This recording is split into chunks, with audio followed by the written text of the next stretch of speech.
Entoure l'hypnose et ses pouvoirs. De plus, vous aurez l'occasion de voir des témoignages de personnes qui ont utilisé l'hypnose pour leur santé. Et finalement, nous vous présenterons également des capsules préparées par le regroupement Ma Santé, Mes Droits, qui vous informeront sur vos droits en matière de santé. Sans plus tarder, je vous présente mon premier invité, M. Noël Delcourt, président de l'Association des hypnologues du Québec. Bonsoir, M. Delcourt. Bonsoir, Daniel. M. Delcourt, parlez-nous de votre association. Tout d'abord, l'Association des hypnologues du Québec a été fondée en 1977. Au tout début, c'était par des autodidactes. À l'époque, les hypnologues étaient surtout connus sous le nom de hypnotiseurs.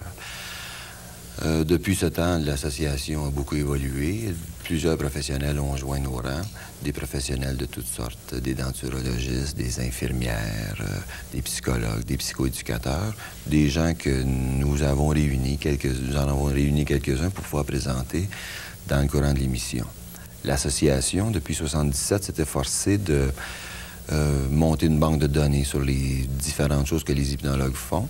Et l'association s'est aussi chargée de monter ce qu'on appelle un code d'éthique, un code de déontologie pour la protection du public. Alors, notre but présentement, c'est d'essayer de faire connaître ce que l'hypnothérapie peut apporter à chacun d'entre nous et d'en faire favoriser le plus de gens possible. Puis, est-ce que vous obtenez un bon accueil de la corporation médicale? Bon, on peut dire que la corporation médicale en tant que telle nous réserve un accueil plutôt froid. Par contre, depuis les 4 dernières années, nous avons envoyé des représentants une fois par année dans 5 centres hospitaliers de Montréal, 5 grands centres hospitaliers de Montréal, où on enseigne aux élèves de première année qui sont en médecine les techniques d'hypnose qui pourraient leur servir plus tard. Enfin, démystifier l'hypnose pour leur permettre de comprendre que parfois, il y a certaines personnes qui se présentent avec des symptômes qui sont parfois du domaine de la psychosomatique, si je peux dire, et puis qu'ils apprennent à les reconnaître et même, peut-être jusqu'à un certain point, se servir de nos méthodes. Quoique les médecins n'ont pas vraiment beaucoup de temps à donner souvent à leurs patients. Alors, je peux dire que l'hypnothérapie qui nécessite quand même plusieurs, parfois une demi-heure, 3/4 d'heure de travail. Alors, c'est surtout le travail des hypnologues de faire ça. Mais on peut dire que la faculté de médecine est intéressée à enseigner à leurs futurs élèves, leurs futurs médecins, des techniques de pointe. Puis justement, si une personne veut apprendre l'hypnose, qu'est-ce qu'on fait?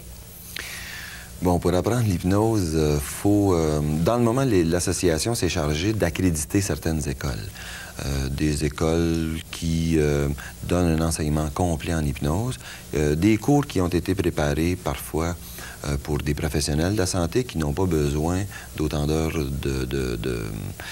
de théorie, si je peux dire, que la personne comme vous et moi qui commence au début. Mais on a des cours complets pour les gens qui partent du début, qui veulent apprendre un peu ce qu'est la relation d'aide, quel genre d'attitude ils doivent entretenir quand ils font face à un client. Fait que c'est quoi les qualités qu'on doit avoir pour pouvoir pratiquer l'hypnose? La première, c'est la curiosité. La deuxième, c'est faire un effort avec soi-même pour être capable de se servir de son senti. C'est-à-dire que dans l'hypnose, il y a des formules toutes prêtes qui sont faites, mais il reste quand même que pour être capable d'amener une personne à l'hypnose rapidement, il y a certaines techniques qui sont plus faciles que d'autres et dont il faut se servir, se prémunir le plus souvent possible. Bon, bien merci, M. Delcourt. Et maintenant, nous allons regarder ce que les gens sur la rue pensent. Hypnose, ça signifie dans un état secondaire, un état qui est un peu hors de la réalité. C'est ce que je vois. Bon, pour moi, ça ne dit rien parce que je ne connais pas.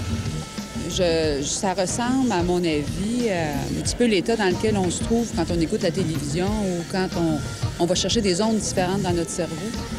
C'est pas vraiment perdre conscience, mais plutôt être entre la perte de conscience et la conscience elle-même. Parce que sinon, pourquoi est-ce que quelqu'un nous mettrait en hypnose si on serait en état de totale perte de conscience? Je ne sais pas.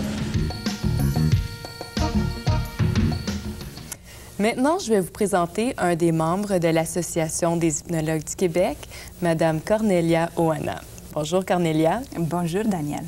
Dis-moi, Cornelia, comment se fait-il que tu pratiques le métier d'hypnologue? C'est un peu non traditionnel et encore plus pour une femme. Vois-tu, Daniel, il y a 100 ans, plusieurs occupations semblaient périlleuses ou étranges. Et aujourd'hui, on les trouve parfaitement ordinaires. Pour moi, l'hypnose représente plus qu'une occupation.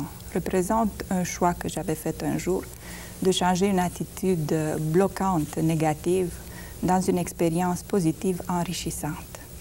Peux-tu nous expliquer ton cheminement? Oui. Dans mon pays d'origine, la Roumanie, je pratiquais la médecine, la pédiatrie sur une période de 16 ans. En arrivant ici, au Québec, il y a 9 ans, presque, j'ai dû faire un choix de continuer à me sentir frustrée de ne pas pouvoir pratiquer ma profession ou de mettre l'effort nécessaire pour étudier, me réorienter dans quelque chose d'autre où mon désir de comprendre et d'aider l'être humain pourrait se concrétiser. Et j'ai choisi l'hypnose. J'ai étudié, j'ai pris des cours, j'ai pratiqué et j'ai appris à aimer l'être humain sans le juger. On a vu un peu qu'est-ce que les gens sur la rue pensent de l'hypnose, mais toi, qu'est-ce que tu en penses? L'hypnose, c'est un état dans lequel le pouvoir de concentration est utilisé. Et dans cet état mental de concentration maximale, la personne est tellement intéressée par l'idée qu'elle suive qu'elle reste complètement indifférente à tout ce qui l'entoure. Mais c'est quoi juste l'état d'hypnose? C'est justement cet état de concentration. Et pour t'expliquer plus clairement, je veux te donner un petit exemple. Imagine une petite fille en classe de mathématiques. Au lieu de suivre son cours de maths, elle regarde par la fenêtre et elle commence à s'en souvenir les belles journées de vacances qu'elle avait passées à la campagne chez les grands-parents. Elle est tout à fait concentrée sur son monde intérieur, mais elle est complètement indifférente à son cours de maths. On dit d'elle qu'elle est tombée dans la lune ou qu'elle manque de concentration. En fin de compte, son concentration n'est pas orientée dans la bonne direction pour apprendre les maths. Donc, elle est concentrée, mais pas comme il faut. Donc, ça veut dire que même moi, j'ai déjà été dans un état de transe sans même le savoir? Oui, Daniel. On l'est tous et assez souvent. Le célèbre docteur Milton Erickson, qui a étudié longuement l'hypnose, nommait cette sorte de transe la transe commune. Et c'est une transe qu'on retrouve dans la vie de tous les jours. Mais est-ce que le sujet est conscient de qu'est-ce qui lui arrive?